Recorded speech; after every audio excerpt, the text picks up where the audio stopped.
kami ada di rumah Tuhan. Kami memenuhi panggilan Tuhan hari Sabat bagi kami hari Minggu. Dan kami menikmati semua kebaikan mulai pujian penyembahan kami. Biar itu semua guna hormat bagi nama-Mu. Ini saatnya Engkau berbicara kepada kami melalui hamba-Mu untuk membacakan, untuk menguraikan kebenaran firman yang sudah tertulis dalam Alkitab. Biarlah Alkitab itu adalah petunjuk sekaligus yang memberi arah dalam perjalanan hidup kami, supaya kami boleh berhasil dan boleh beruntung. Kami siap untuk membaca firman, kami siap untuk mengerti, dan kami siap untuk melakukan. Roh Kudus memampukan itu semua, dan kami membuka hati kami, pikiran kami, hidup kami. Dalam nama Tuhan Yesus, yang siap diberkati firman, sama-sama katakan amin. Silakan duduk. Shalom. Shalom. Terima kasih kepada Tuhan Yesus yang begitu baik, sehingga bisa menghantar saya dengan istri, bisa ada di rumah Tuhan di tempat ini. Terima kasih buat hambanya, Bu Gembala, terima kasih buat para hamba Tuhan, terima kasih buat para pengurus, dan ini untuk kedua kalinya saya ada di tempat ini, ya. Ada cerita kecil, jadi pas pertama kali ke sini saya lancar. Ya, kedua kalinya ke sini saya nggak dapat tempat parkiran, haleluya. Ternyata di sebelah sana dikasih pot bunga, saya sudah ngomong security, akhirnya parkirnya di lantai 1, di ujung sebelah sana. Saya ke sini dengan iman, melangkah dengan pasti. Ternyata dari gang 1 ke gang 2, gang 3 sampai gang 7, sampai gereja. Terima kasih ya, itu luar biasa. Haleluya, haleluya. Hari ini saya akan khotbah dengan judul tips keluarga bahagia. Khotbah saya yang pertama dulu, bagaimana kita jadi orang Kristen, terambil dari Kisah Rasul pasal 2. Dan hari ini saya akan khotbah dengan judul ini, kenapa? Karena saya rindu kita kembali kepada kebenaran firman. Karena institusi, ya, organisasi kecil yang dibangun Allah pertama itu adalah keluarga. Jadi keluarga ini menjadi sangat penting, dan hari-hari ini kalau saudara tidak hati-hati, maka keluarga kita, ya, tanpa sadar arahnya sudah mulai agak sedikit berbelok. Dengan adanya gadget, dengan adanya anak-anak sekarang sudah Gen Z, dan itu semua bisa merubah nilai-nilai. Padahal seharusnya hal-hal yang memang itu baru, modern, meningkatkan mutu dan kualitas sebuah keluarga. Seharusnya seperti itu. Nah, saya kenapa kalau ibadah selalu didampingi istri saya. Yang pertama, istri saya ini pendoa syafaat buat saya. Tepuk tangan buat istriku. Khotbah kemana saja, mau ke Bekasi, kalau di Jakarta ya, hanya orang-orang dekat saja sebenarnya. Jadi kesini ini 2 kali karena saya merasa kayak di gereja saya sendiri. Kalau pujian penyembahannya itu bagus sekali. Kita tepuk tangan buat tim praise and worship ya. Saya sangat menikmatin gitu ya. Dan esensinya saya senang. Bugem, walaupun ya memang sebenarnya gereja agak sedikit keberatan saya tinggal kalau hari Minggu. Kita ibadahkan 6 kali, jam 7, jam 9, jam 11, jam 2, jam 5, jam 7 malam. Jadi nanti baru selesai khotbah dari sini, saya akan lanjut khotbah di gereja sendiri. Memang agak sulit sebenarnya, cuma saya kalau ke sini itu agak sedikit semangat, excited. Yang pertama deket, saya langsung keluar tol, sini udah sampai. Yang kedua, pujian penyembahan ini mirip-mirip. Jadi saya senang, saya sangat menikmati. Umur saya 60. Tapi saya bisa goyang, cuma worship leader, sorry itu saya, aku nggak bisa lompat. Kekurusan hidup saya ini. Jadi kalau lompat begitu kan tadi, lompat bahagia, itu agak kesulitan. Tapi saya senang. Nah untuk itu, ayo bawa teman, sahabat, setiap hari Minggu di tempat ini ada hadirat Tuhan. Di tempat ini ada berkat dan mujizat dari Tuhan. Kita tepuk tangan buat Tuhan Yesus yang luar biasa. Next, kebahagiaan dalam sebuah keluarga bukan berarti semata-mata hanya faktor finansial, karena kecenderungan kita itu agak keliru. Jadi seringkali uang itu seperti menjadi warna utama di dalam keluarga. Bukan, hal-hal yang finansial itu bukan hal-hal yang utama, walaupun itu penting. Keluarga bahagia sering dilekatkan dengan sebuah perjuangan dan kerja keras. Artinya ayah, ibu, buah hati anak, dan kita semua sama-sama berjuang untuk menciptakan sebuah keluarga yang rukun, hangat, dan itu yang kita harapkan. Ada kasus kecil di Kebun Jeruk, dan itu adalah kasus memilukan.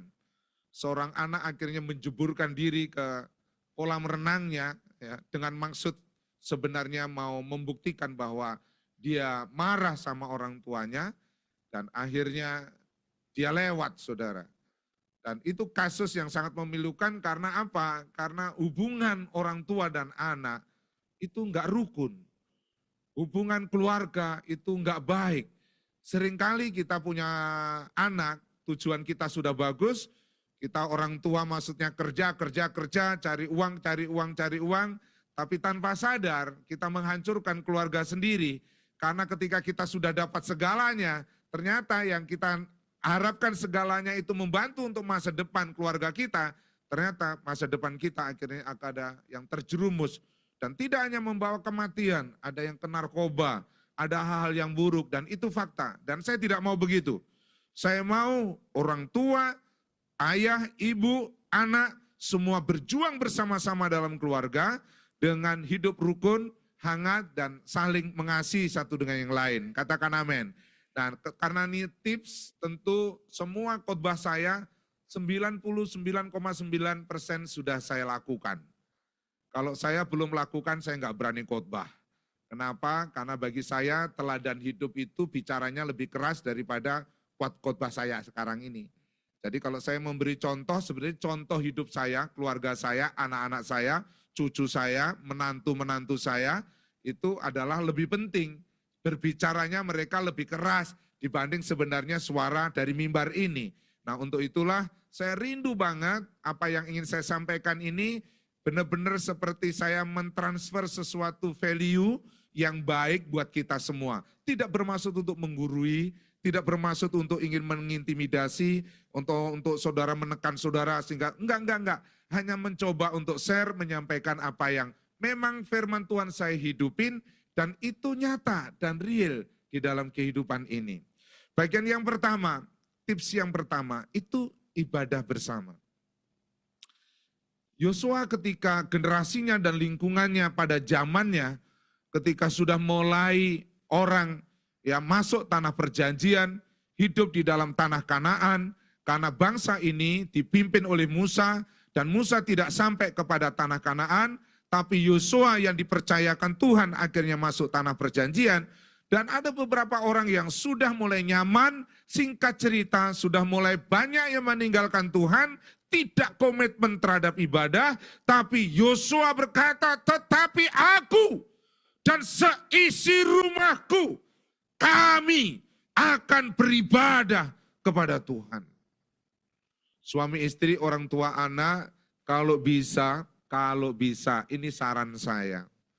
Saudara ibadah satu gereja, kalau bisa.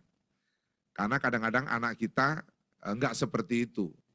Tapi kalau anak saya karena anak pendeta ya mau tidak mau. Tapi saya udah tanya, apakah kalian terpaksa ibadah dengan papi dan mami? Kalau kamu rasa bahwa papi dan mami khotbahnya apanya tidak menjawab kebutuhanmu, kamu sebenarnya punya kebebasan. Contohnya kamu ibadah di sama papi, pelayanan sama papi, 2-3 kali ibadah, sudah itu yang sore kan kosong, kamu boleh ke tempat yang lain. Maksudnya itu hanya ingin memberikan sebuah referensi bahwa saya ini orang tua yang demokrasi. Kita tidak semacam kaku gitu. Dan saya merasa bahwa ketika anak-anak saya, anak-anak kami semua pelayanan. Ya, kebetulan pastor yang bontot jadi hadiah. Di antara semua anak muda nggak ada yang mau sekolah pendeta, dia yang mau jadi sekolah pendeta. Maminya awalnya tidak setuju kalau saya netral. Ya, karena maminya kepingin anak yang bontot itu jadi pengusaha, sukses gitu ya. Kenapa? Karena kita jadi pendeta udah susah, ngerintis dari kecil, tertatih-tatih, jadi janganlah jadi pendeta. Cukuplah yang menderita kita, begitu kurang lebih. Tapi ternyata anak yang ketiga itu dipanggil Tuhan untuk menjadi hamba Tuhan. Sekarang berarti sudah masuk tahun yang baru 3, nanti 4 tahun ini ya, ada di saat Seminari Alkitab Asia Tenggara. Dan saya senang dengan anak itu dapat panggilan itu. Tapi anak yang pertama kami musisi pelayanan full time di gereja. Dia yang ngurus seluruh musik yang ada di gereja kami. Dia yang menggembalakan full time khusus bagaimana melayani Tuhan.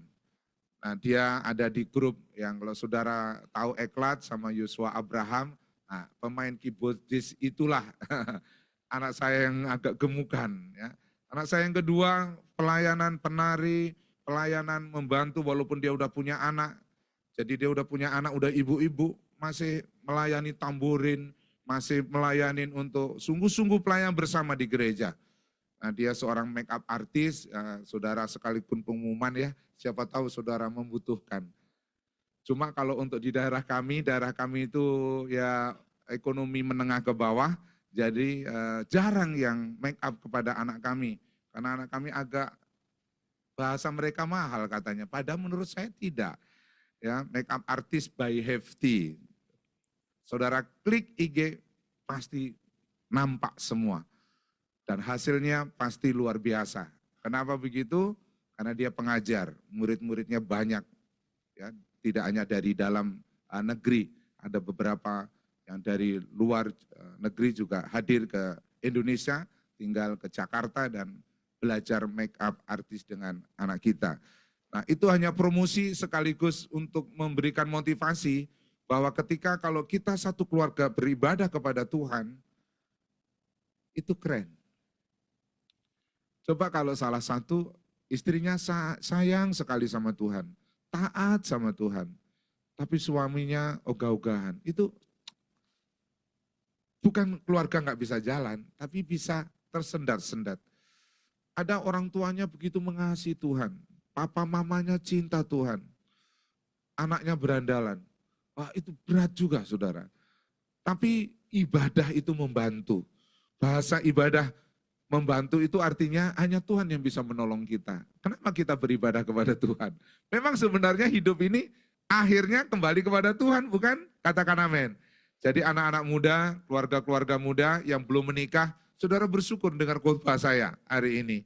Saya berharap saudara ingat bahwa Tuhan itu begitu penting, teramat penting, dan sangat penting di dalam kehidupan kita. Maka jangan tinggalkan ibadah hari Minggu seperti ini, ibadah-ibadah komunitas, ya mungkin mungkin ada kegiatan-kegiatan yang bersifat rohani, jangan tinggalkan.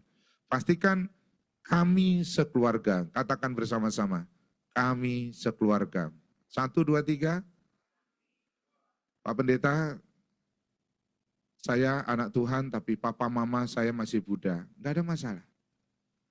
Doakan. Saudara enggak usah injilin papa mamamu. Buktikan saja bahwa engkau sudah mengenal Kristus, ada perubahan dalam hidupmu, itu jauh lebih penting. Karena dia hanya ingin melihat sebuah perubahan. Saudara bisa bayangkan sesuatu yang berbahaya itu apa? Ketika kita Kristen tapi enggak berubah.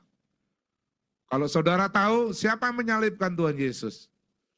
Tokoh-tokoh agama, orang yang tahu kebenaran, yang tahu firman Tuhan, ahli Taurat, orang-orang Farisi, orang yang memegang tradisi-tradisi keagamaan dengan baik, yang menjalankan firman, tapi justru dia yang menganiaya Tuhan. Jadi yang penting dalam hidup kita, ketika kita beribadah, kita mau supaya berubah dalam hidup kita, menjadi lebih baik. Jadilah pribadi-pribadi yang mulia. Kita perlu Tuhan. Sungguh-sungguh saya dan saudara perlu Tuhan di dalam hidup ini. Bagian yang kedua, nah kalau kita mau bahagia, karena Tuhan di atas segalanya, maka carilah Tuhan, andalkan Tuhan, beribadahlah kepada Tuhan, itu hanya simbol dan cara kita mengekspresikan bahwa kita cinta Tuhan. Tapi yang kedua ini, minta maaf dan memaafkan. Katakan, minta maaf dan Kadang-kala kita orang tua agak gengsi kalau kita salah sama anak. Saya kasih tahu, kita harus mulai hari ini belajar untuk memberi contoh bahwa kalau kita salah, kita janji ini sama anak, tapi kita akhirnya nggak menepati janji, berani minta maaf. Kita mungkin ngomong kasar, kita ngomong yang tanda kutip menyakiti perasaan anak kita berani minta maaf. Itu contoh yang baik. Filosofi sederhananya, sebenarnya kalau orang yang berani minta maaf itu tandanya orang itu rendah hati. Karena orang sombong itu nggak mau minta maaf. Tapi kalau orang rendah hati, saudara jadi bos, jadi pimpinan, jadi orang tua, apalagi kita anak. Kalau saudara belajar berani minta maaf kepada ayah, kepada ibu, kepada orang tua, itu simbol bahwa menggambarkan hatimu itu lembut. Tapi kalau kita sombong, nggak mau minta maaf. Jadi kita berani minta maaf. Ada satu kisah ini sebenarnya kisah tentang anak yang terhilang ya. Padahal itu anak bungsu, bukan anak sulung. Dia minta haknya kepada ayahnya. Ayah, aku mau bisnis, aku mau usaha, aku mau bekerja. Aku pokoknya minta bagianku dan aku mau pergi dari ayah, dari kota ini. Singkat cerita, karena ayah ini ayah yang baik, ya udah kamu pergi kemana? Ke sana ayah, ini bagianmu. Singkat cerita, dikasihlah warisannya itu. Padahal kan kalau tradisi orang Yahudi itu kan pantang. Enggak ada ceritanya orang Yahudi selama ayahnya hidup, ibunya masih hidup, orang tua masih hidup, minta warisan. Enggak ada ceritanya. Dalam sejarah Yahudi enggak ada itu.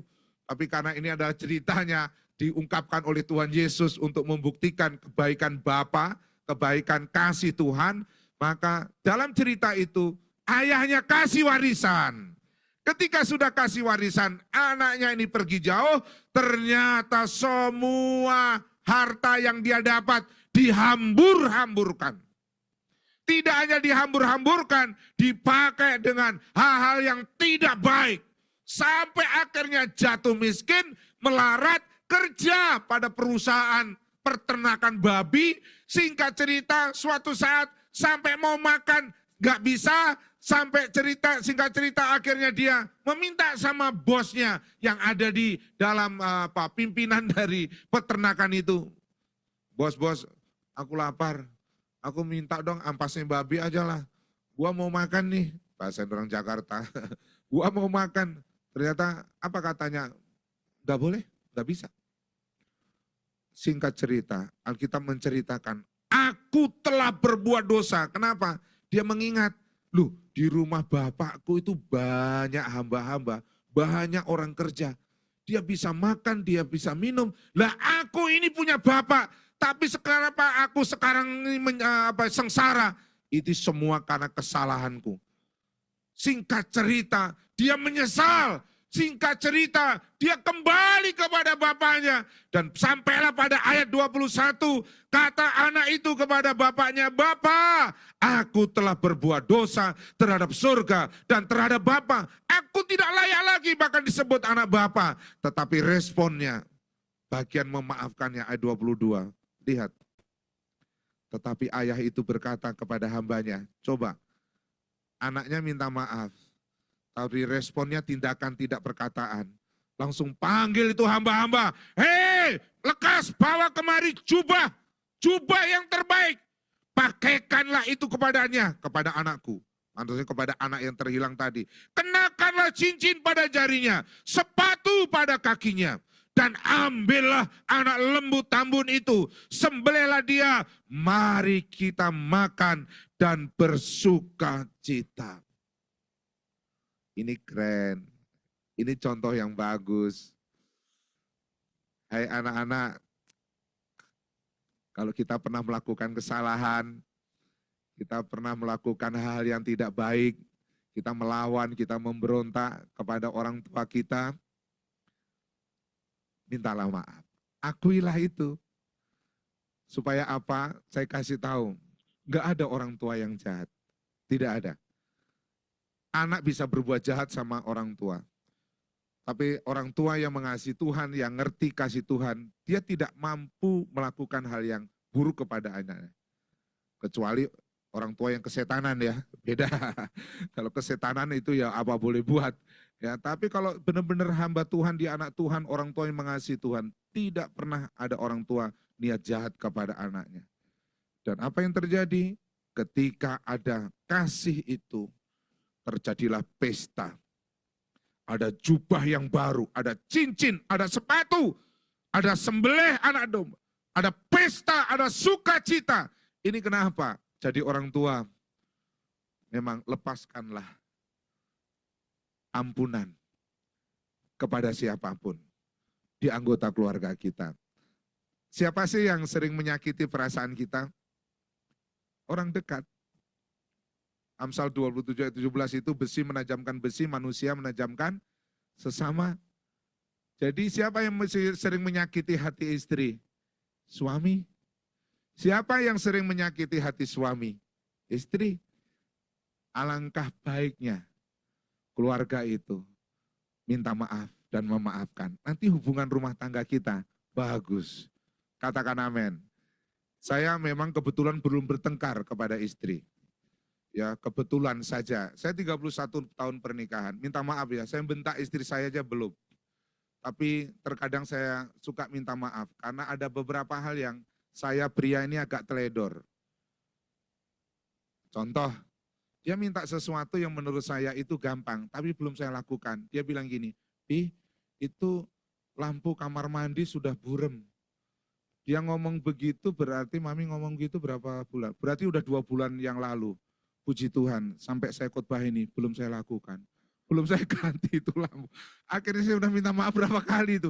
Kaki saya kalau naik tangga dan kita udah ngomong, "Mam, nanti kalau kita ada karyawan, maksudnya yang kerja gitu ya. Istri saya ini pegang perusahaan sehingga dia ada karyawan lah, kadang-kadang kita panggil ke rumah kita. Nah, saya lupa, sampai hari ini sayang, sorry ya, ternyata lampunya masih buram sampai tadi pagi. Ya. Dan itu lebih indah. Berani aja memang minta maaf. Kalau memang kita hal-hal seperti itu, tapi kalau minta maafnya adalah dengan terpaksa jangan. Dan apalagi kalau saudara benar-benar menyakitin dia, engkau merendahkan istrimu, engkau merendahkan suamimu, engkau merendahkan anakmu, supaya hubungan keluarga kita bahagia, berani minta maaf, tetapi juga memaafkan, supaya hubungan itu bagus. Yang ketiga, Bugam saya khotbah sampai jam berapakah? Bebas ya? Hah? 9 menit lagi? Oh sampai jam 9. Oke, berarti masih panjang.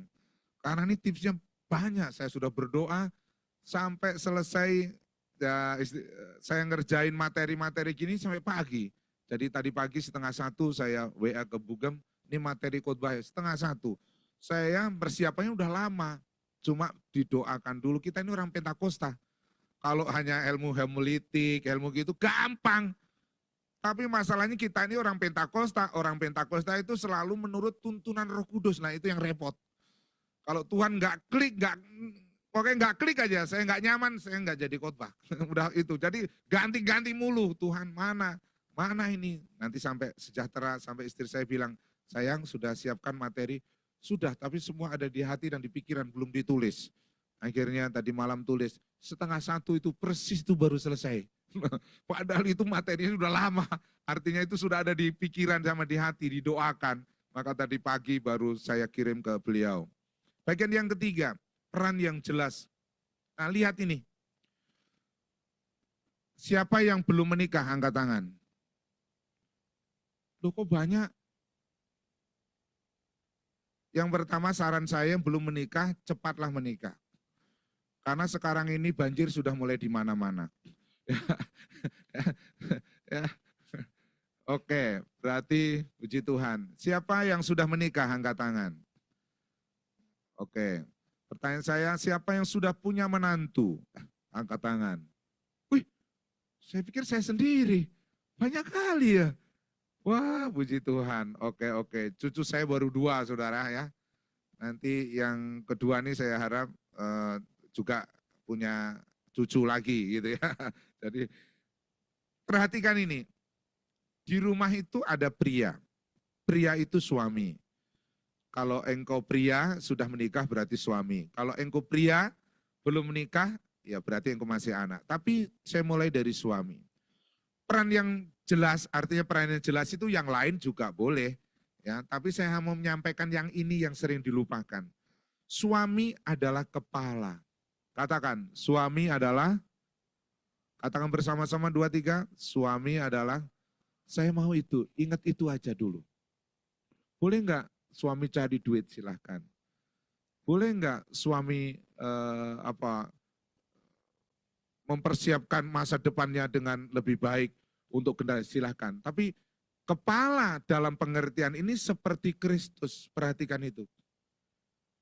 Kepala di sini adalah seperti Kristus, berarti bicara tentang keimaman, imam, suami itu imam, suami itu kepala berarti yang bertanggung jawab, suami itu kepala berarti yang dia memberi warna, dia bukan memimpin. Saya kasih tahu, suami tidak ada di Alkitab, suami adalah pemimpin keluarga, enggak ada. Suami adalah pemimpin istri, enggak ada. Suami itu ya suami, tapi Alkitab katakan suami itu kepala. Kepala itu mengalirkan. Kepala enggak bisa lepas dari tubuh, seperti saya punya kepala, punya tubuh. Anggota keluarga itu tubuh, tapi saya enggak bisa lepas dari tubuh. Ketika kepala lepas dari tubuh, jadi leak. Gentayangan dia. Nah ketika tubuh tanpa kepala, nah jadi itu gondoruo, nenek lampir aja ada sundel bolong. Ya, jadi nggak bisa. Nah dalam narasinya ini, tolong tugas yang pertama ini nih, karena Alkitabnya ngomongnya begini, suami adalah kepala, engkau adalah imam.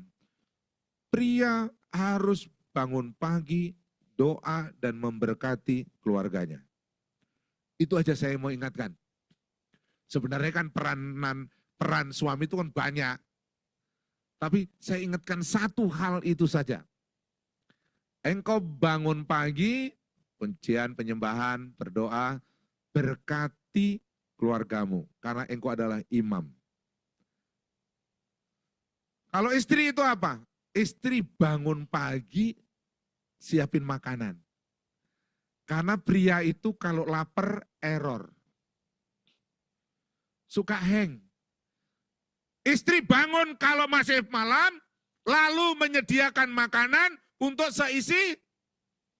Ayo, bacalah kalau gitu, kayaknya istri-istri kurang puas melihatin saya. Ayo, Amsal 31 ayat 15, 2, 3. Istri bangun kalau masih, lalu untuk dan membagi-bagikan tugas kepada pelayan-pelayannya, ya, kepala itu adalah suami, tapi yang mengatur rumah itu istri. Bangun pagi, siapin makanan. Kesukaannya suami apa? Kopi, siapin kopi.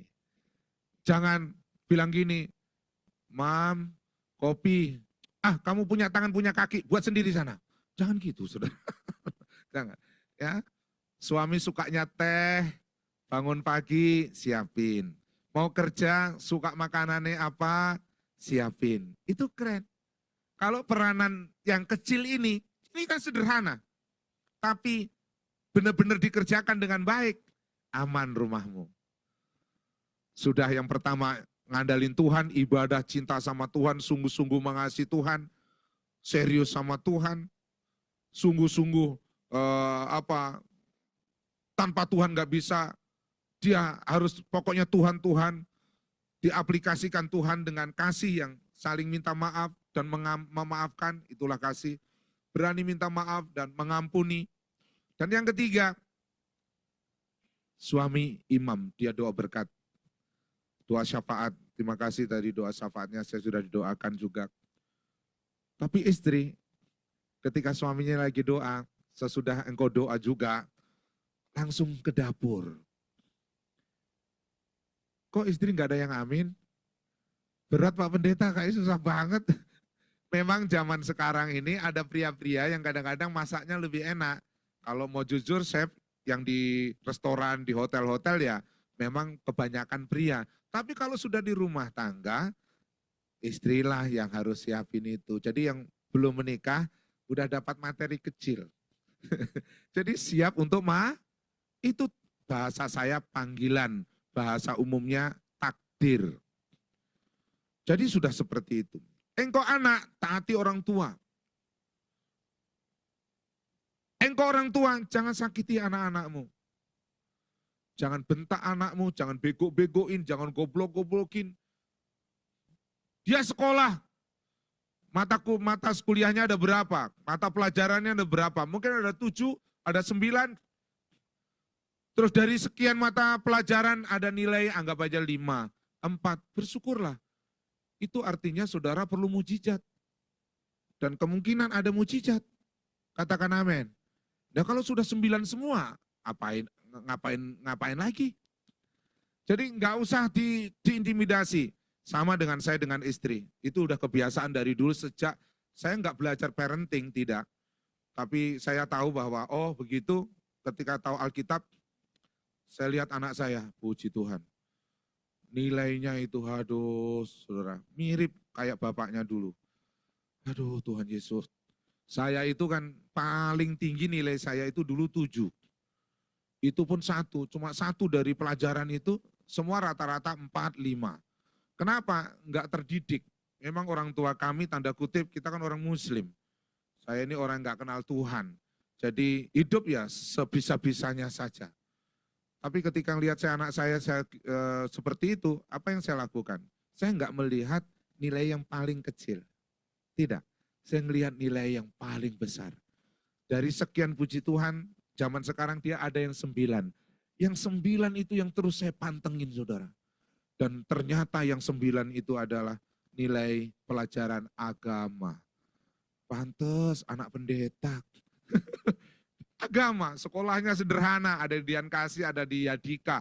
Anak saya semua sekolah-sekolah sederhana. Karena memang keuangannya seperti itu kemampuannya dulu. Ya kami sekolahkan seperti itu. Lihat, jangan sakitin dengan kata-kata yang negatif. Jadi engkau bapak-bapak yang suka ngomong sembarangan, ibu-ibu suka ngomong sembarangan sama anak, nanti mau pulang terapin bagian yang kedua. Minta maaf, doakan anak-anak kita. Katakan amin, nanti baru hebat itu. Yang keempat,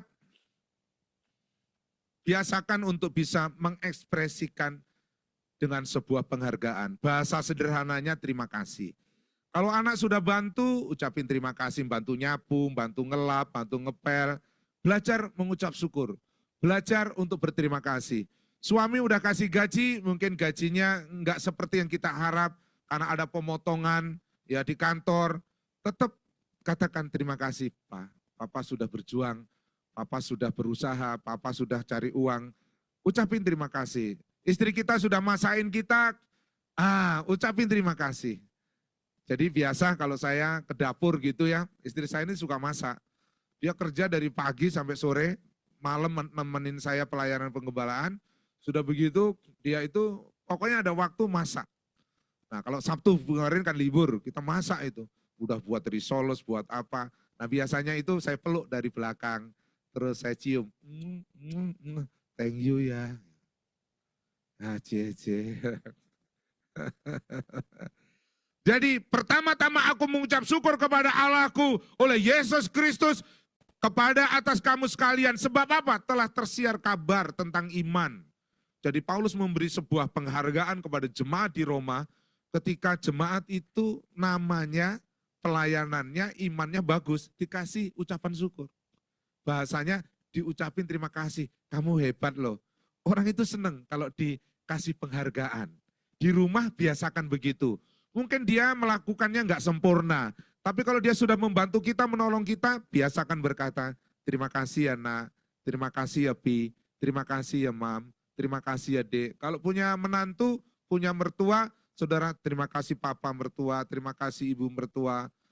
Tapi kayaknya enggak ada kata mertuanya ya panggil, terima kasih Mama gitu aja ya, terima kasih Papa. Nah itu keren. Keren.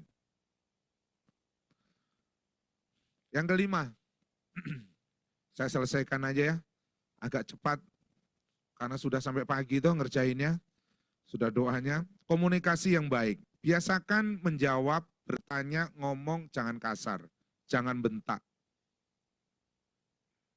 Gimana sih, gitu aja nggak bisa? Nggak usah begitu. bilang aja kepada istri, sayang, bisa nggak bantu papi seperti ini? Kalau engkau istri bilang sama papa, sama suaminya, suamiku, ya, mama kepingin kamu gini nemenin mama ke mall. Alah, ke mall udah sana sama sopir aja. Sama apa? Bener, nanti lama-lama istrimu sama sopir. Jangan saudara, jangan bentak, jangan kasar. Ini kebiasaan kita. Ada, saya punya teman sahabat, memang biasanya begitu. Dia ngomong, saya mah biasa begitu. Jangan, kamu ada di Jawa. Di Jawa itu punya aturan nilai tata tertib. Seperti orang Jawa. Orang Jawa itu ya kalau diinjak aja kakinya, dek gitu. Dia bilang, mas, sepurane yo. Sikilmu nek dhuwur, sikilku nek ngesor. Artinya mas, kaki mas ada di atas, kakiku ada di bawah. Coba kalau ya diinjak orang Batak. Diinjak, kaki lu langsung ditampol, saudara. Kenapa? Nah itu budaya. Nah kita ini ada di Jawa. Kalau kita ada di Jawa ngomong harus belajar. Saudara mau dari manapun kalau sudah masuk Jawa, mau Jawa Barat, DKI ini Jawa. Memang DKI ini ada di metropolitan mana? Ini di Jawa, saudara. Kita di Jawa itu belajar tradisi orang Jawa. Ngomong yang lembut. Sayang, buatin kopi dong. Enak itu. Istrinya langsung ke dapur. Lari dengan kecepatan 35 kilo per jam, saudara. Ya, tapi kalau, mah, gua lapar nih. Gua lagi capek nih. Buatin dong itu teh. Bisa enggak? Ya sebenarnya bisa juga sih. Tapi kayaknya kalau didengar anak kita nanti sama itu. Anak kita nyuruh kita kepada, ma, teriak juga saudara. Kenapa? Bapaknya teriak. Jadi biasakan menjawab dengan lemah lembut, berbicara dengan lemah lembut. Karena seseorang itu bersuka cita, ayat 23-nya, Amsal 15 itu. Karena jawaban yang diberikannya. Jadi dia bersuka cita karena jawaban. Kalau jawabannya itu menyenangkan, menyegarkan, dan alangkah baiknya perkataan yang tepat pada waktu. Jadi kalau memang dia moodnya lagi nggak bagus, ya kita ngertiin, nggak usah kita paksain, kita mau seperti apa. Bagus saudara. Sayang, benar tak? Nah kalau istri saya itu orang Chinese tapi Jawa Tulen, jadi dia kalau ngomong sama saya itu lembut banget. Kadang-kadang saya nyaris tak terdengar. Terus saya pikir apa suara istri saya yang kurang. Ternyata istri saya cukup bicaranya. Ternyata telingaku yang agak budek, saudara. Telinga saya rupa-rupanya dia sudah bilang, oh agak keras sedikit sayang. Karena dia mencoba memang mau halus.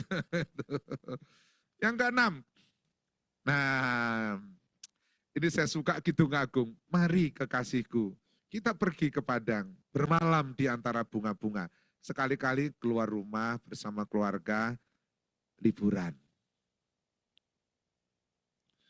Nah sekarang ini karena saya punya cucu, punya anak, lah ngaturnya itu enggak gampang. Tapi tetap harus ada, bersama-sama. Nah Idul Fitri ini kami semua pulang kampung, bukan.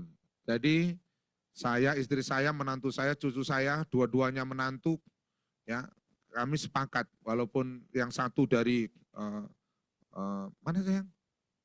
Poso Palu, dia akan terbang, yang satu ke Manado tanggal itu. Jadi dia harus ketemu dan ketemulah tanggal 27 ada di Gunung Kawi.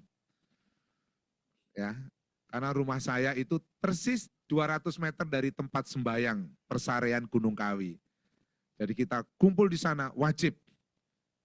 Itu setiap tahun. Nanti liburan lagi kita sudah planning, duit kita ada berapa? Oh bisanya ke sini, nggak usah jauh-jauh, ke Jepang mahal. Akhirnya dapatlah ke Thailand. Kenapa? Istri saya suka masakan itu. Apa sayang? Tom Yum. Jadi di pinggirnya ada hotel, namanya hotel apa itu yang ada di Thailand itu. Di sebelahnya gitu itu ada tom yang murah di pinggir kali. Wah dia seneng banget itu. Udah kita ke Thailand cuma mau itu doang. Dan yang kedua cuma mau beli kaos kaki. Itu doang. Karena kita mau ngapain ke sana ya. Ya gitu. Udah yang sekolah di Malang sudah nabung apa, sudah gitu. Nanti Agustus rencana jalan. Biasakan. Jadi itu bagus. Walaupun anak mantu kita ada di mana, itu cara membangunnya, itu bisa liburan sama-sama. Usahakan seperti itu. Dan yang terakhir, nah ini yang penting. Jangan pernah kita menyalahkan pasangan kita, istri kita, anak kita di depan umum. Kalau ada masalah, ada konflik, suami istri masuk kamar, ngobrol. Jangan engkau bertengkar di depan anak. Enggak boleh. Itu pantang. Nanti anak kita mendapatkan sebuah rekaman memori yang buruk. Jadi jangan. Jangan. Anak saya pernah marah. Bukan marah, nangis, kesel. Kenapa dikatakan bego sama temennya? Karena di rumah saya enggak ada kata bego. Sehingga saya akhirnya datang ke wali kelas, sekolah Samaria, sekolah Kristen saudara. Sekolah Kristen Samaria yang ada di Kebun Jeruk Meruya itu. Akhirnya saya datang, saya cari wali, saya minta maaf. Tolong belajar, saya juga nggak bisa menuntut karena mungkin anak itu sudah biasa ngomong di keluarganya. Tapi bagi saya, kata itu nggak pantas. Nggak elok.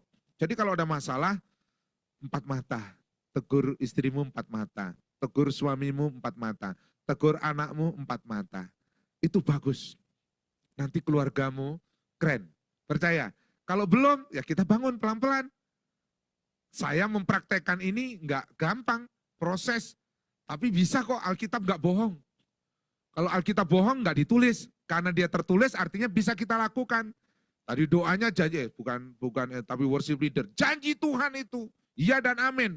Janji kita bisa palsu, janji manusia bisa palsu, bisa lupa. Tapi Tuhan nggak pernah lupa. Apa yang ditulis Alkitab bisa kita lakukan. Kesimpulannya, ayo tips keluarga bahagia. 1, kita baca bersama-sama, ibadah bersama. 2, minta maaf dan memaafkan. 3, peran yang jelas. 4, mengekspresikan penghargaan. 5, komunikasi yang baik. 6, liburan bersama. 7, menyelesaikan konflik dengan baik. Tuhan memberkati. Kita tepuk tangan buat Tuhan. Mari kita berdoa.